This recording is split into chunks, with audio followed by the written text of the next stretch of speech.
wanted to sumigaw sa gala ang mga nilalang at purihin ang Diyos na may kagalakan. Wagas na papuri sa Kanya ibigay.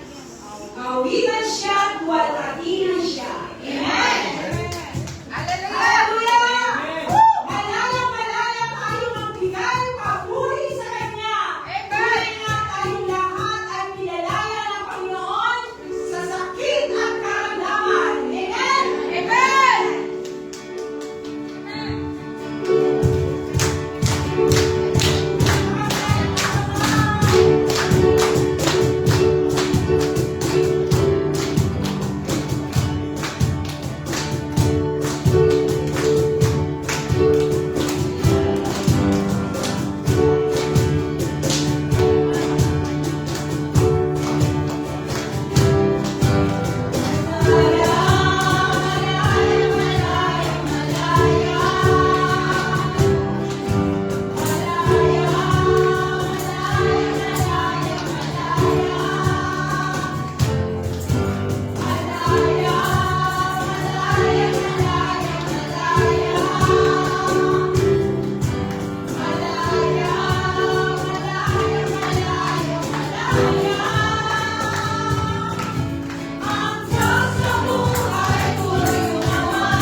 pangalan, sa iyong makapangyarihan. Sa iyo kami, Panginoon, ay malapit, nananalangin. Panginoon, sa iyo po, dinadalangin namin ang aming bayan, Pilipinas. Patuloy namin hinihingi, O Diyos, ang iyong divine intervention.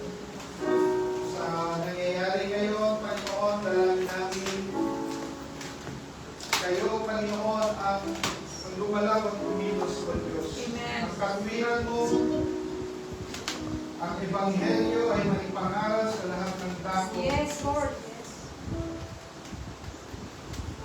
At sa krisis, Panginoon, patuloy po na ang mga tao ay kumapit at makilala kay Kristo. Amen. Panginoon, dalangin namin, Panginoon, na magtagal ang kapayapaan, O Diyos, sa Middle East. We pray for your grace, mercy, and favor, O Lord. Kayo po ang lumilos sa mga namumuno sa bawat panig, Panginoon. Hinihiling din namin, Panginoon, ang iyong pong mapagpalang kamay na ako rito sa Taiwan, na ang kalayaan, Panginoon, ay patuloy pong manatili. Ang pangangaral na iyong salita ay patuloy pong mangyari, Panginoon. At kung saan man naroon, O Diyos, ang pangangaral na iyong salita, dalangin namin na patuloy pong maitaas si Kristo Jesus. Ang banal na Espiritu ay mangusap at patuloy kayong tumawag, Panginoon, ng mga lalaki at babae. Yes, okay. Nasasamba sa iyo sa Espiritu. Amen. Amen. Sa Hallelujah. aming kalagitnaan, O Diyos, kayo po ay mangusap. Yes. Ang iyong salita ay maging buhay sa puso, sa diwa ng bawat isa, Panginoon. Patuloy niyo kaming palayain, O Yes. Diyos. Amen. Itago ang iyong lingkod, Panginoon, sa krus ng Kalbaryo. Yes, O God. Sa pangalan po ni Jesus. Amen.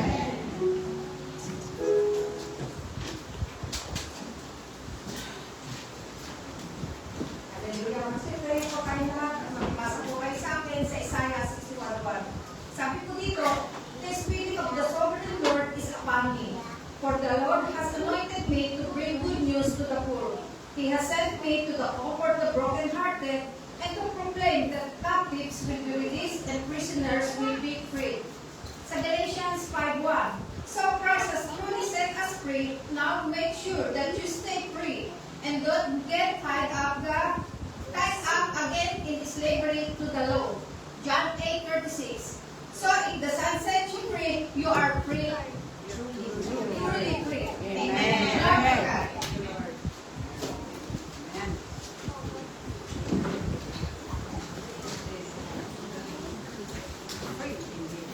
Morning. Umaga po sa inyong lahat. Purihin ang Panginoon.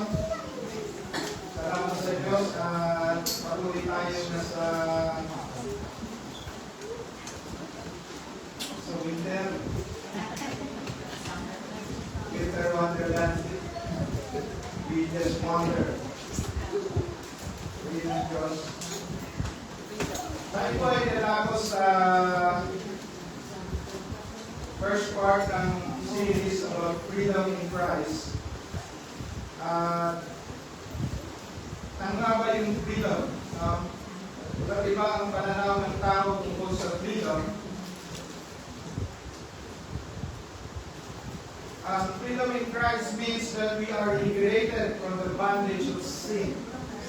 First and foremost, na tayo po ay na-liberate from the bondage of sin, from guilt, from legalism, and the need to earn salvation through our works or through performance. So there are many key aspects na freedom. Dahil ito ay isang series, madadaanan natin yung iba-iba na yan. No? Yung unang aspect ng freedom in Christ is the release from legalism. Naroon din yung release or freedom from sin's power. And then a call to active freedom, meaning yung freedom natin, hindi natin ginagamit para lamang sa ating kalayaan o sa kagustuhan natin, But we will reside in grace. O manahan tayo sa grasya at sa biyaya ng Panginoon. At marami pa akong aspect yan. Nung ito po ay, nung sinulat ni Apostle Paul yung Galatians, meron po yung mga Judaizer o mga galing sa Jewish religion na pumapasok sa Christian churches at pinag-aaralan nila bakit mayroong kalayaan ng mga Kristiyano noon. No? Una ay hindi na sila nagsasubmit o hindi na sila nag-observe ng mga New Moon Festival. No? Ng iba pang mga ino-observe ng mga Hudyo ng mga kapanahunan nila. And then at the same time, nag-iba na yung pananaw nila tungkol sa kaligtasan. Nag-iba na yung pananaw nila tungkol sa pananampalataya. At bilang pananampalataya, lagi natin tatandaan, wala na tayo doon sa punto na gumagawa tayo kumikilos sa nag-perform so that we could reach God. Yung gospel ay God is the one who reached us. Tayo ang inabot ng Diyos, hindi tayo ang umabot sa Diyos. Amen. Tayo ang pinili ng Diyos, no? Tayo ang inaugnay ng Diyos. Sabi noon, it is for freedom that Christ has set us free. It is for freedom. Yung salita na yun ay napakalaki na dapat magkaroon tayo ng tinatawag na pagpapasalamat, ng gratitude. No? Bakit? Ano pa yun? Noong tayo po ay hindi pa mananampalataya, wala ko tayong struggle sa sin. Because it's just our nature to sin. No?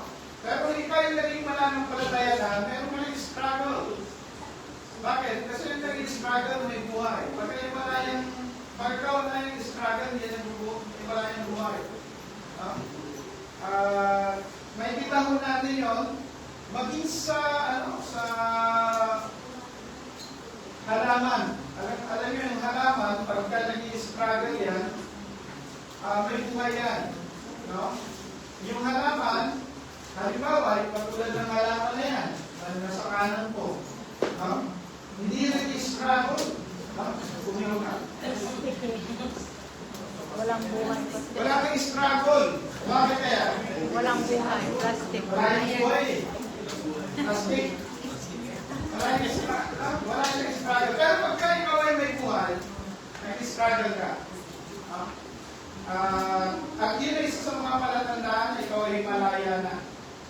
Dahil yung pinanaya tayo ng Panginoon, sabi ko sa Efeso 2, tayo po ay mga patay. Spiritually dead tayo. Wala tayong kakayanan. No? But Christ set us free. He gave us new life. At dahil doon, we should stand here then and do not let ourselves be burdened again by the yoke of slavery. At maraming aspect yung slavery. Slavery sa sin, slavery from legalism. At nung panahon na yun, doon sa Galatians, ang dahilan ng pagsulat ni Paul sa aklat ng Galatians ay dahil doon sa slavery of legalism o para sila ay magkaroon ng freedom from legalism. Isa nga doon sa pangyayari na yon ay si Pedro. Kilala natin si Peter. Isa siya sa mga original na disciples ni Jesus Christ. Na may pagkakataon, nung wala pa yung mga Hudyo, yung mga Judaizer, si Peter ay nakikisalo sa mga hindi Hudyo, sa mga hindi. Na nakikikain siya. Pero nung dumating yung mga Hudyo, ayaw niya na, no? Nag-distance siya. Bakit? Kasi yung issue ng legalism, no? Yung kanilang pinalakihan, pananampalataya. Isa yun sa pinanayat tayo ng Panginoong Yesus. Kasi kung susundin natin yun, susundin pa rin natin ang Mosaic Law. At susundin pa rin natin yung sacrifices sa Old Testament. No? Susundin pa rin natin yung pagbububo ng dugo na kailangan nagbibigay tayo ng alay. Depende sa gano'ng malaki ang ating kasalanan. No? Kaya po mahirap yun kasi alam ko, kasalanan ako, baka ang dala-dala ko kasi laki ng baka. At ang kasalanan nyo naman, maliit, at ang dala-dala ninyo ay kasi laki ng kalapati. Kapag pinaral natin yung Old Testament, depende sa laki ng kasalanan mo, yung dala mo na alay. No? Meron tupa, yung pagkaraniwan, tupa, no? Pero pag marami, baka. Ay, isipin nyo po yan, no? Ilalagay nyo dyan sa labas, di ba? Tapos may kakatay, mabuti na lang, kahit si Kuya Abel, tapos si Kuya Abel. Ay, tanong saan natin susumugin? It is for freedom that Christ has set us free. Amen. Ako maraming nahilumayan. Anyway,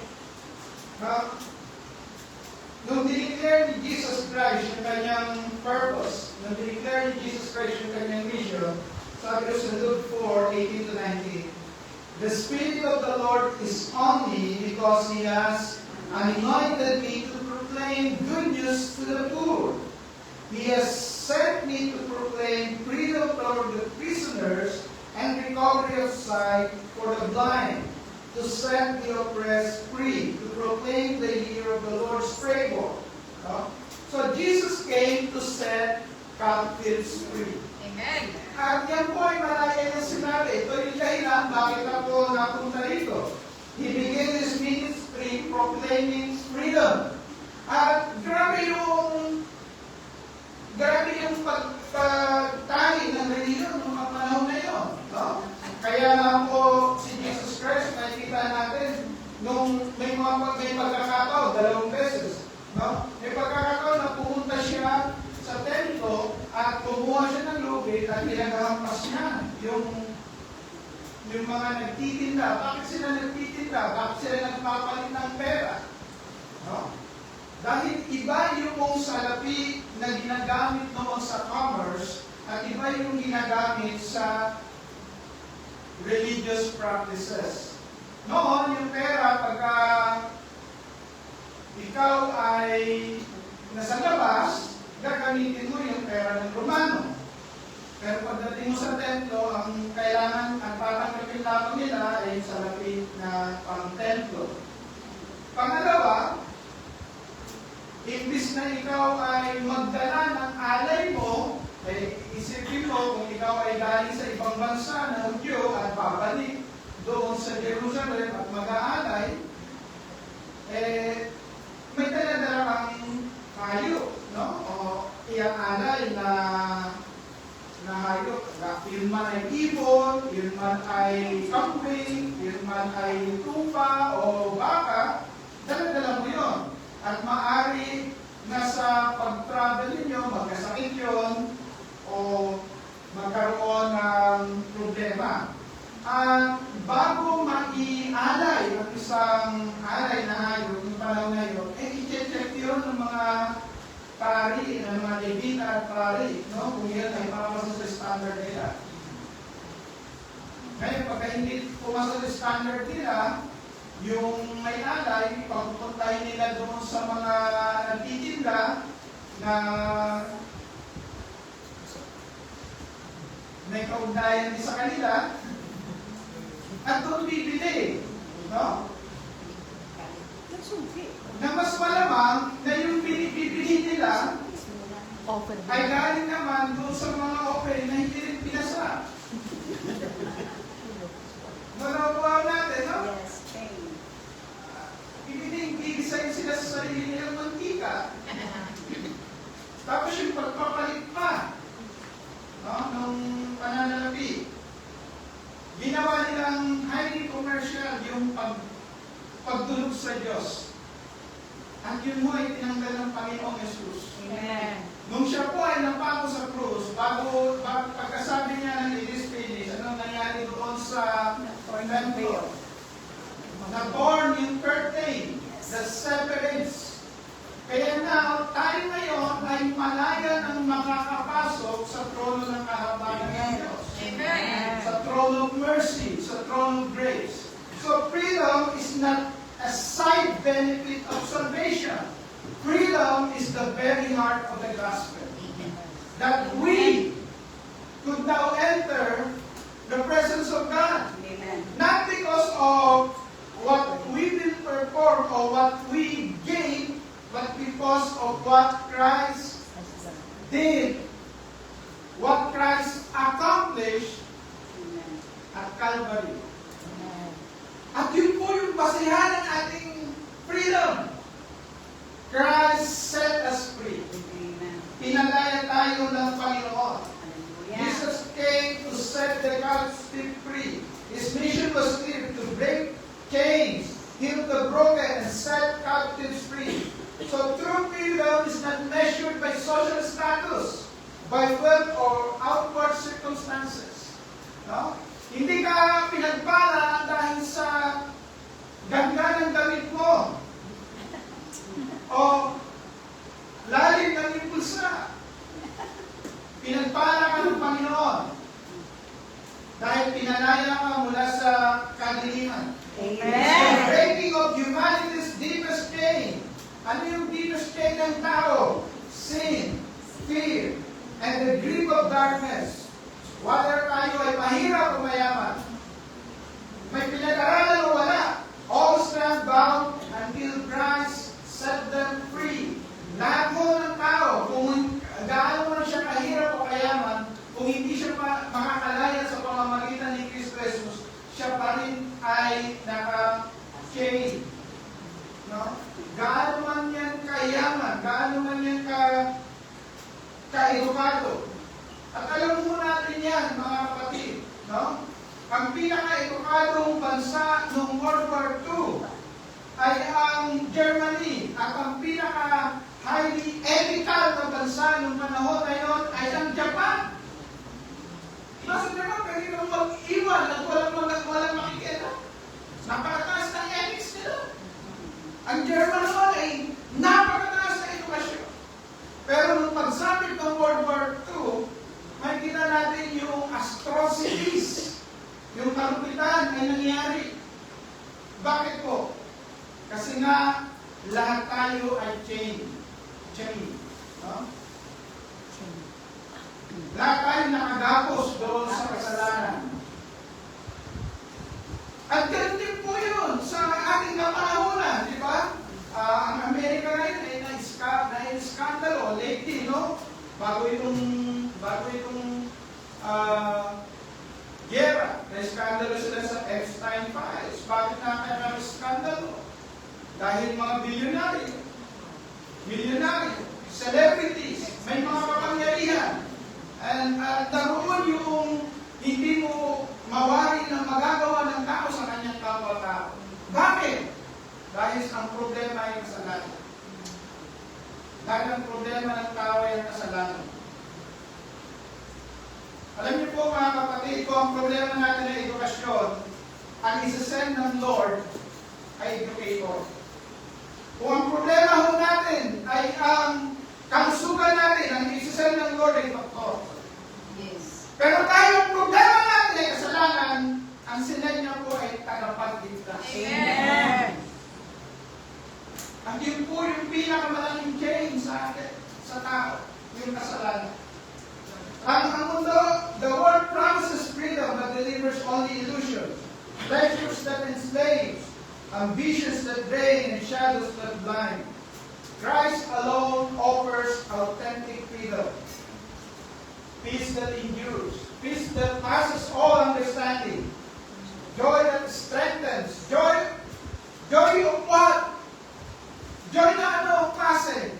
Yung joy na yon, nung kahit ikaw ay nasa kulungan, kahit ikaw ay nasa matinding paghihirap, alam mo na meron kang pag-asa at yung joy na yon ay hindi nakabatay sa happening, kundi joy na nakabatay sa iyong pananalig at pananampalataya sa Diyos na buhay.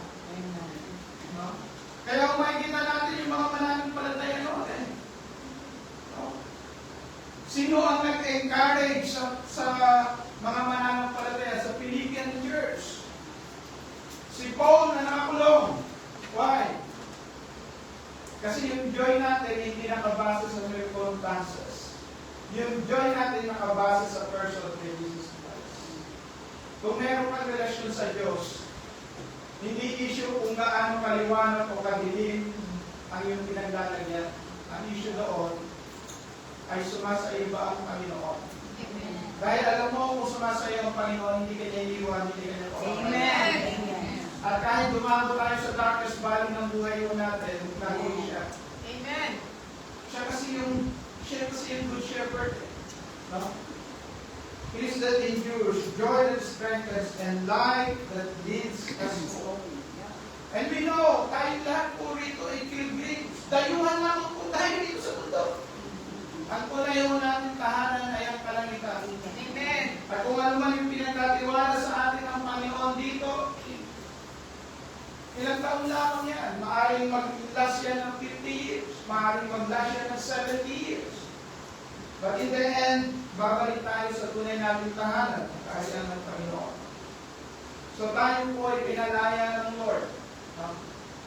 Ang tao, kaya siya nakukulong, lalo kahit siya ay nakalaya, dahil sa mga alalahanin sa buhay. But once na inalatag natin, inilagay natin ang pananalig natin sa Panginoon, He set us free. Christ set us free. No? At sino yung nagpapalaya sa atin? It is Jesus. Amen. Sabi rin sa John 8:36, so if the Son sets you free, you will be free indeed. Amen. Ang pinaka nakapagpapalaya sa atin at makapagpapalaya sa atin ay ang Panginoon. Amen.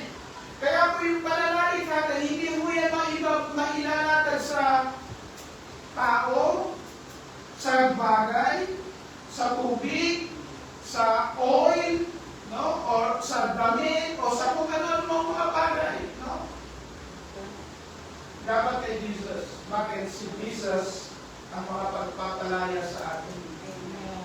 Hindi po yan mailalatag po natin sa, ginawa ko yung ritual na ito, makatalaya ako. No, si Jesus ang makapagpapalaya sa atin. Kaya po, yung freedom is not self-made. Freedom is not self-made. Hindi mo ito magagawa. No? It is Christ-given. In Christ, there is no condemnation. In Christ, there is no bondage.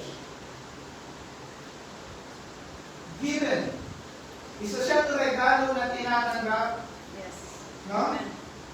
So, ano kailangan mo natin? Let us stop striving. No? Ang tawag natin ay strive. Alam niyo kung bakit marami ang na-scam, especially ng religion.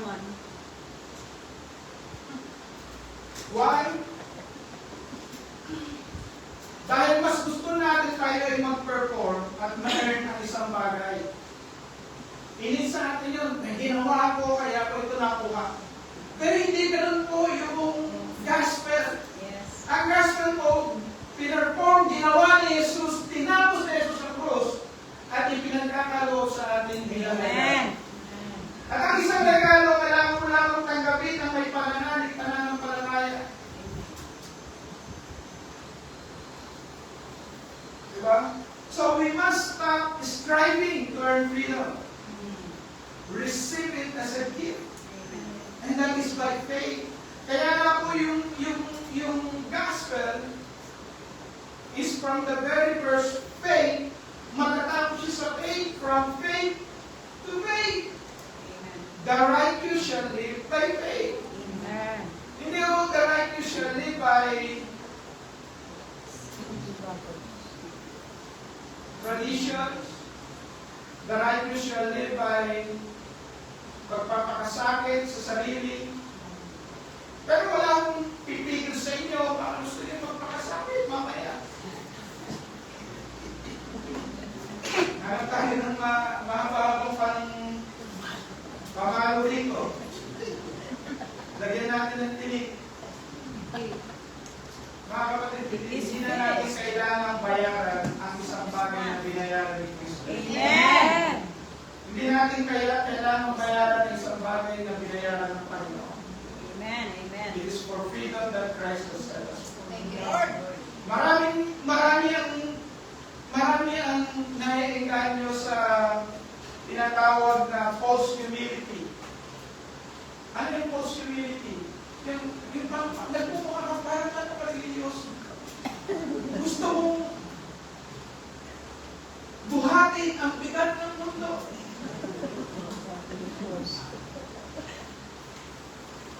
Pero iisa lamang ang sakripisyo na tinanggap ng Diyos. Ito po yung sakripisyo ng kanyang bugtong na anak na si Jesus. Dahil siya lamang yung hindi nagkasala, siya lamang ang hindi nanggaling sa linya ni Adan. Siya po yung second Adam. Siya po yung isinilang ng Birhen. Kaya kung kailangan siya isinilang ng Birhen, siya yung ikalawang Adam. Yung unang Adam ay nagkasala. At dahil sa pagkakasala ng unang Adam, yung kasalanan na yan ay dumalo sa isang katawan. At kung ikaw ay tao,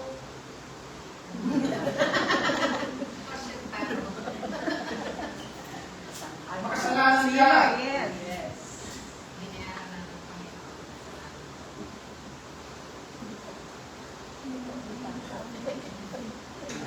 Tingnan mo yung kapaliwa.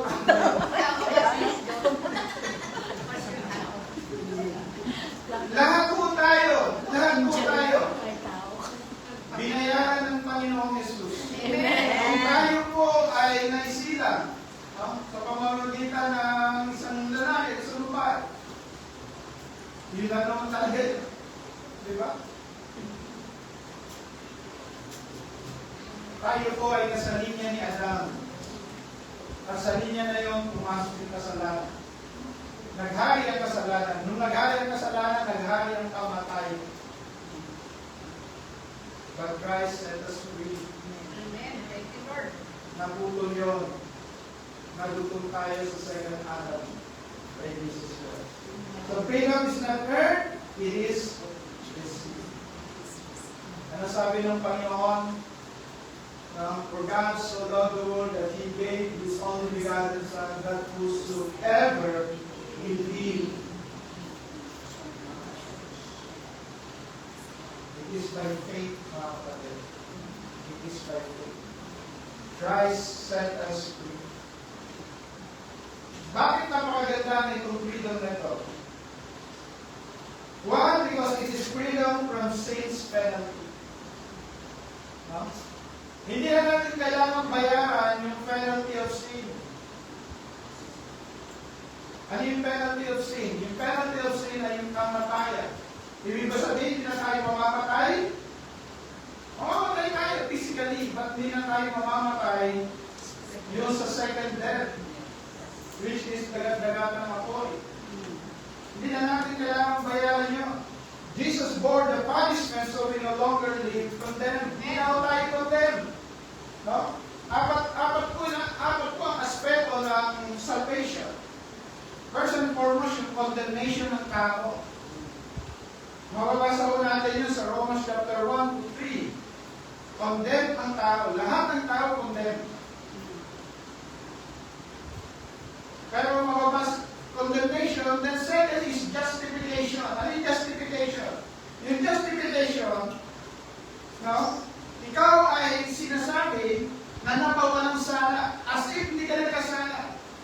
Dahil sa iyong pananampalataya. Mababasa natin yun sa Romans chapter 4 to 5. Justification. No?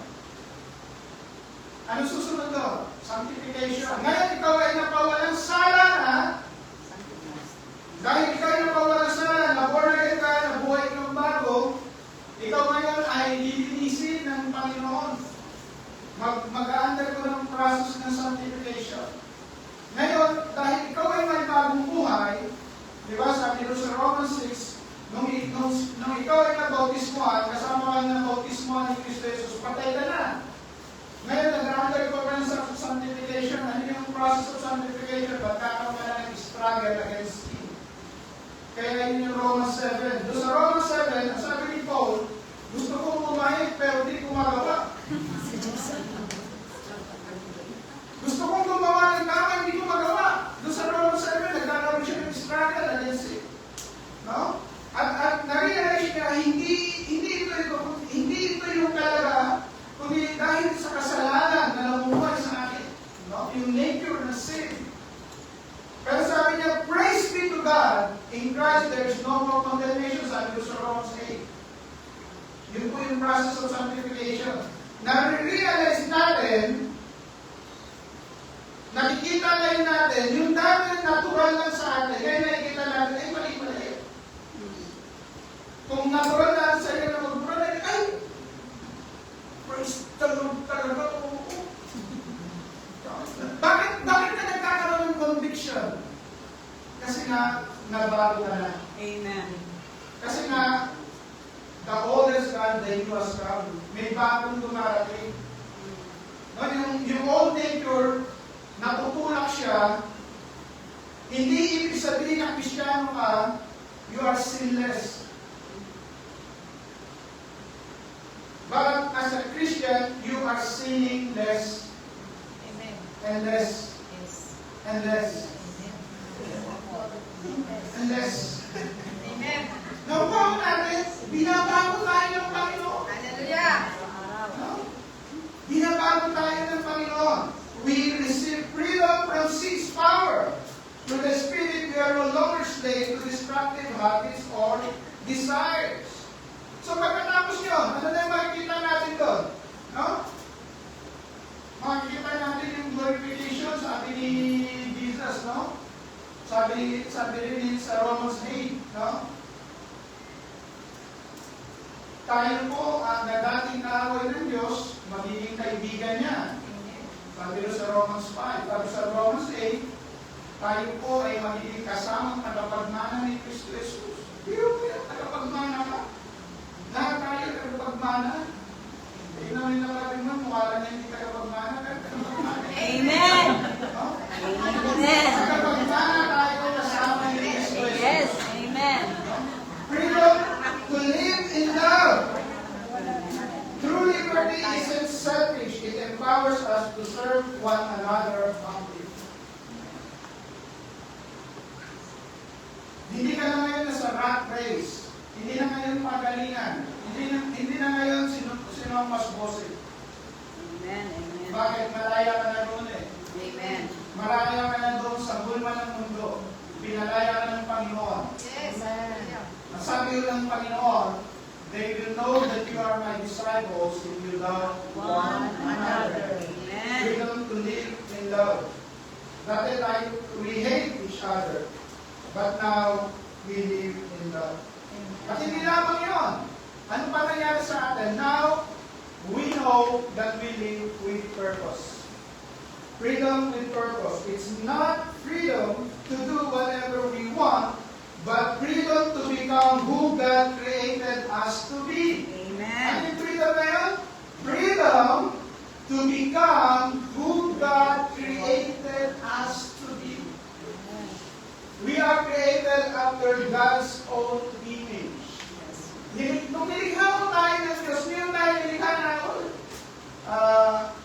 Mali yung pagkatutuko na ito. Medyo, lulubo ko. Ay, sunod! Lulubo niya ako pangatlo. Oh, ayan na! Ano na? Tama, bra. No? Sa mga Pinoy, gano'n eh, di ba? Yung puti ay hilaw. Ay, sunod! Grabe tayong racist, no? No. Nung kinreate po tayo ng Lord, kinreate po tayo to become stewards of His entire creation. Amen. No? Tagapangalaga, tagapagpaunlad, managers. Kaya ikaw kapag manager ka. Diba? Manager ka. Amen. May purpose ang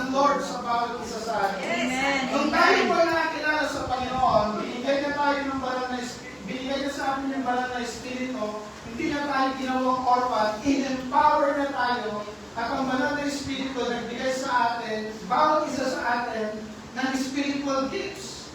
Amen. Hindi ko tayo bibigyan ng Panginoon ng gifts para mabuhay lang tayo na parang alikabok o parang dahon.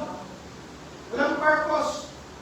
Bagamat, noong 70s, ayan yun. Sikat yung kanta na yun.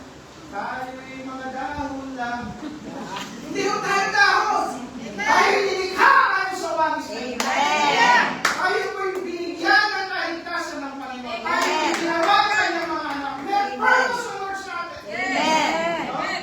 Alam niyo po ang tao, pagka hindi niya alam yung purpose niya, kahit anong ibigay mo sa kanya, kahit yan ay yumaman, no? Pag hindi niya alam yung purpose, mawawala ng mga bagay na yan. Mawawala sa isa. Kahit ang sikat na tao ay maaaring itlin ang sarili pagka nawala yung sense of purpose. But God freed us from sin's penalty, freed us from sin's power, so that we could live in love and we could live a life with purpose. Ano ibig sabihin niyan? We've been freed para magkaroon ng buhay ayon sa design ng Diyos. No? So ano ibig sabihin niyo? No? Yung sa Isaiah 6:1, God has planned for us and it's always been liberation. Ang sabi ko sa Romans 8, yung the whole creation is waiting for the manifestation of God's children. Yung whole creation, no? Yung lahat, yung puno, yung mga hayop, tinitignan ng mga mananampalataya. Gagawin ba nila yung purpose nila sa buhay nila? The whole creation is waiting. We're waiting for whom? For us. Kaya yung freedom is the heartbeat of redemption. Na lumaya tayo sa kapangyarihan ng kaliliman. Lumaya tayo sa mga bagay na nagsaset ng boundaries sa atin. Ang Israel po, sila po ay yung bayan na pinili ng Diyos upang maging ilaw at liwanag, maging buwan ng patutuo sa lahat ng bansa. Pero sila ay nagpatigas, at may pagkakataon na sila ay naging slave sa Egypt. Anong nangyari po sa kanila? God heard Israel's cry. Todos sila ay naging slave doon sa Egypt. Nanalangin sila. Nanalangin sila para ano? To be delivered from Egypt. To be delivered from slavery. So mga kapatid, yung freedom po, dinisign niya ng Panginoon. At yung bondage ay hindi po nasa will ng Panginoon. Kung magkakaroon man tayo ng bondage, magiging slave man tayo, slave tayo ng Panginoon Jesus. No? Yun ang tawag ni Apostol Paul sa sarili niya, doulos. Dunamus doulos, dynamic disciple.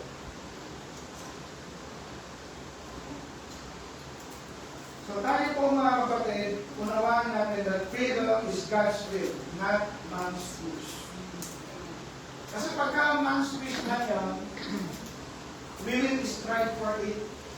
Maghihirapan natin, gano'n. Kasi it is my wish. Pero pag alam mo na yun ay will ng Lord, it is something that you would pray for. It is something that you would believe and accept. Kasi ginawa sa iyo yun ng Panginoon. You are free. Hindi ka pinili ng Diyos para maging alipin lamang. Amen. Alipin ng kadiliman, alipin ng sarili natin. So anong gagawin mo natin? We should stand firm against slavery. Sabi ko ng salita ng Diyos, do not return to the yoke of slavery. The enemy prowls, seeking to retain believers. The enemy is prowling like a lion. Umaatungan ang diablo. Tinatakot tayo upang mamuhay tayo sa takot, upang mamuhay tayo sa kadiliman. upang mamuhay tayo sa kasalanan. Pero, unawain natin, pinalaya tayo ng Panginoon. Amen. So, ano kailangan ho natin? Let us not return to the yoke of slavery. Pangalawa, guard our freedom. Freedom. Yes. Guard our freedom. Do not flirt with all chains, common chains, fear, sin, legalism, shame. No? Kung alam mo na medyo may kahinaan ko na loob, huwag ko lang lumapit. Di ba? Amen. Do not flirt. Huwag mo sabihin na, naku, matatag na ako. Naku, malakas ako. Para ko si Samson. Hindi matatalo ng mga sundalo. Huwag lang napatan ng Delilah. Do not flirt. Amen. Amen. So don't return into the chains that Christ already destroyed. Amen. Christ has set us free. Amen. Let us live free. Do not return to the yoke of slavery. Amen. Guard our freedom. So paano natin mag-guard yun? Number one, para mag-guard natin, always remember, freedom is maintained by truth. Kaya napaka-importante ng salita ng Diyos eh. Ang sabi ko, God's word sanctifies. Ano ibig sabihin ng sanctifies? Yung sanctification kasi, yun po yung nangyayari sa lahat ng mananampalataya habang siya ay buhay. Ito ay continuous process, sanctification. Ang ibig sabihin, binabanal ka ng Diyos. Binabago ka ng Diyos.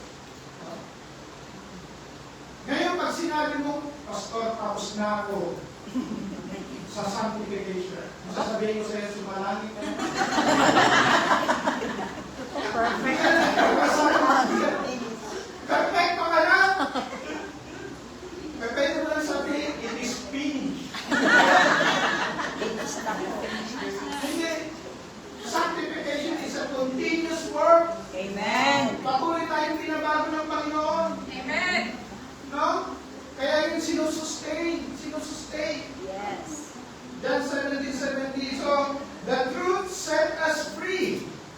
Yung truth po, patuloy mo natin yan. Patuloy mo natin mini-meditate. Na ilang beses sinabihan ng Panginoon yung si Moses at si Joshua na do not fear. Ang daming beses. Ilang beses niya sinasabi, bakit po? Kasi kahit na nakakita sila ng mga himala sa buhay nila, natatakot pa rin sila. Nagpe-pay pa rin sila. Si Moses nga, nung problema sa kanila, si Moses po, napakahapon pero magagalitin. Nakilala kayo ng hapon ng tao na magagalitin? Si Moses yun. Napakahapon na sabi sa Biblia, wala nang kasing hapon na tulad niya. Pero dahil magagalitin siya, hindi siya napapasok sa lupang hapon. Kaya kung kayo ay magagalitin, labanan mo natin. Amen. Ano ba? Lies enslave, truth liberates. Yung kasinungalingan, nag-enslave yun. But ang katotohanan ay nagpapalaya. So, kung kailangan natin, let us have a daily intake of scripture. No? Daily intake. Meditate on it day and night. Pero si Joshua, kinakausap ng kaisulat na Diyos. At maraming pagkakataon nakita niya yung mga himala ng Panginoon. Nandun siya nung hinali ng Diyos ang dagat. Nandun siya nung nakipag-usap si Moses sa Diyos. Nandun siya kasama. Pero ano ba yung sabi sa kanya ng Panginoon? Meditate on it day and night. Bakit po? Alam niyo kung ano? Minsan kasi, ang tendency ng tao mag-rely sa kanyang experiences. We rely doon sa mga nangyari sa atin. Kung napagtagumpay mo na yan, malas na.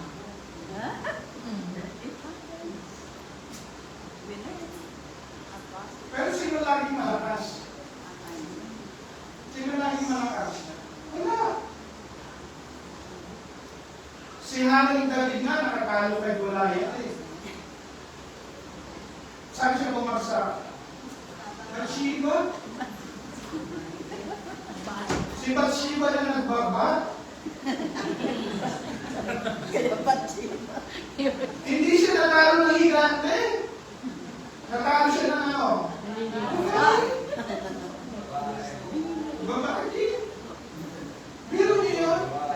Kaya ako man makapagmalalaki. Magaling na ako, mahusay na ako. Kaya sinasabi ng Panginoon, meditate on it day and night. Bakit? Dahil yung enemy will try to destroy you by distracting you. At minsan, ang pinakamaraming distraction ay yung ating past victories. Yung mga nakaraan nating tagumpay, no? Para exam yun eh.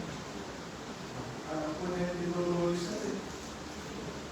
Kapisan ko na yan. Hindi ko na kailangan magbibig.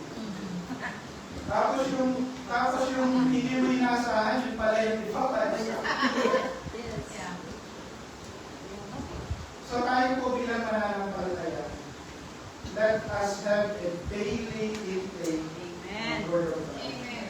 Why? Because truth keeps freedom alive. Truth keeps freedom alive.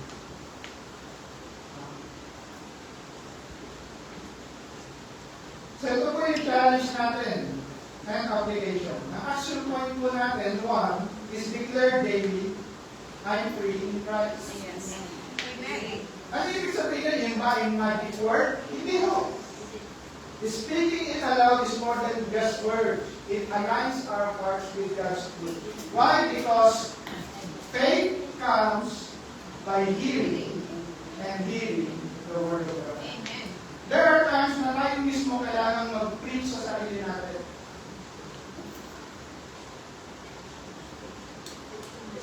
Diba? Ikaw mismo mag-preach sa sarili mo. Yes. You are new. You've been freed. You've been forgiven. Amen. Bakit? Alam niyo kasi, alam niyo nga yung tao, lagi niya ang ipapabalik na yung nakaraan. Minsan hindi lang yung past victories mo, kadalasan yung mga past mistakes. Nagbabagal yung tayo, tignan mo 2 years ago, 3 years ago, 5 years ago. Ipapaalala niya yung mistake mo. Pero yung past natin should not define us. Amen. What should define us is the truth that Christ set us free. Na tayo po'y pinalaya ng Panginoon, na tayo po'y nilinis ng dugo ni Jesus, na tayo po'y pinatawad ng Panginoon. No? At kailangan din mo natin yung iyano sa sarili natin, I'm free in Christ. It is for freedom that Christ has set me free. So, ang challenge po natin is to identify one area of bondage. Ano ba yung area of bondage natin? Is it fear? Tayo ba ay takot sa mga nangyayari sa atin sa kinabukasan? Bakit po? Bakit yung takot? Kasi yung takot ko ay kabaliktaran ng pananampalataya. The righteous shall live by faith, not by fear. No? So, minsan, yun. Minsan naman kasalanan. Minsan naman worry. Natatakot ka sa mga bagay na hindi pa nangyayari. At dahil natatakot ka sa mga bagay na hindi nangyayari, nakaparalyze ka ang humakbang.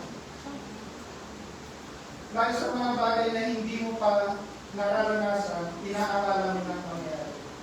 Pang-apat ay ang legalism. Legalism. Ano yung legalism? Yung tendency to perform. Tendency na mag-work ka para ikaw ay masay. Hindi mo. Tapos na mo yun. No? Binigyan na mo tayo ng salvation ng Lord. I-maintain lang mo natin yung freedom. Yung kanalagayan natin na tayo may malaya. Mula sa takot, mula sa kasalanan, mula sa worry, mula sa legalism. Replace it with the scripture promise. Yung lagi kang nagmamaktol. Lagi mo ilalagay siguro sa story mo, wala na akong kasama. Isa na lamang ako. Alone in the world. Magandang klase. Mga kapatid, ano yung katotohanan? I will never leave you. I will never forsake you. He will never leave us. He will not forsake us. Kaya mo po sabihin na wala akong katuwang sa mundo. May katuwang ka si Jesus. May katuwang ka ang Panginoon. Hallelujah. No? Ano ang encouragement po natin? You are no longer a slave but a child of God. You are part of adopted children. Adopted into His family. Amen. Ito lang nga, culturally, ang mga Pilipino, pagka sinabi ang phone, mababatiin. Di ba? Phone lang yan. Alam niyo yung ampon? Yung ampon, pinili. Amen. Yung anak, hindi yan ang pinili. Correct. Yung sana ayaw yan. Bakit na ito? Kaya mong pinipili. Amen. Amen. Tayo po ay adopted ng Panginoon. Amen. Pinili ka ng Diyos. Thank you, Lord. You're part ka ng family ng Lord. No? So ito po yung takeaway natin. Freedom is not optional, it is central to the gospel. It is our inheritance, we don't return to it. Ang gusto ng kaaway, naka-chain tayo. Bakit? Kasi pag nakalaya tayo, na-advance yung kingdom. Na-advance yung kingdom. Now, lagi ko natin tatandaan. Nung tinawag tayo ng Panginoon, tinawag tayo to advance His kingdom. Amen. Ang sabi niya, He will build His church and the gates of hell shall not prevail against it.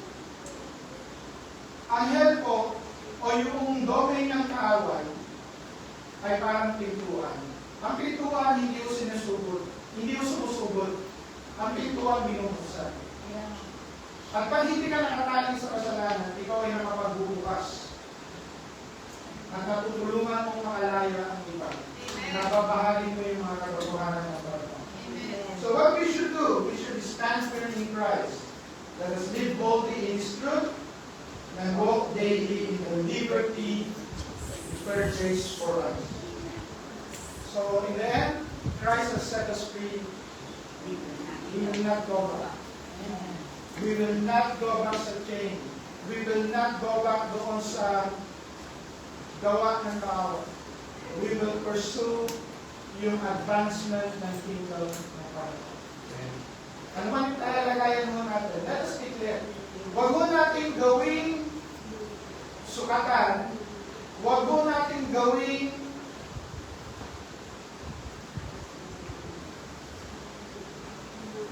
barometer ang mundo, ang ating situation. Ang sukatan po natin bilang mananampalataya ay ang saan lamang. Amen. Ang ginawa ni Kristo Jesus po sa cross. Kung hindi man natin naranasan ngayon yan, no? At meron at nakikita natin, meron tayong chain, ang gawin po natin ay ano? I-declare po natin. No? Tanggapin natin yung kalayaan na yun na binigkaloob ng Panginoon. Ngayon, kung ikaw na dito ay hindi mo pa natanggap ngayon, ang pinakakailangan mo ay tanggapin mo ang Panginoong Jesus bilang Panginoon at tagapagligtas. Magsisi ka sa iyong kasalanan at idako ang iyong pananampalataya kay Kristo Jesus. Na doon sa krus, binayaran ni Kristo Jesus ang iyong kasalanan. Hindi upang ikaw ay manatili sa kasalanan, kundi ikaw ay mabuhay na may kalaya. Mamuhay ko tayo may kalayahan, mamuhay ko tayo may pananampalataya. Tayo po ay manalangin. Panginoon at dakilang Diyos, sa umaga ito, Panginoon, patuloy kang maghari at mga sa amin. Ipagkaloob mo, O Diyos, na ang katotohanan ng iyong gospel. ay manatiling buhay sa amin. That indeed, Christ set us free. Sa pangalan po ni Jesus.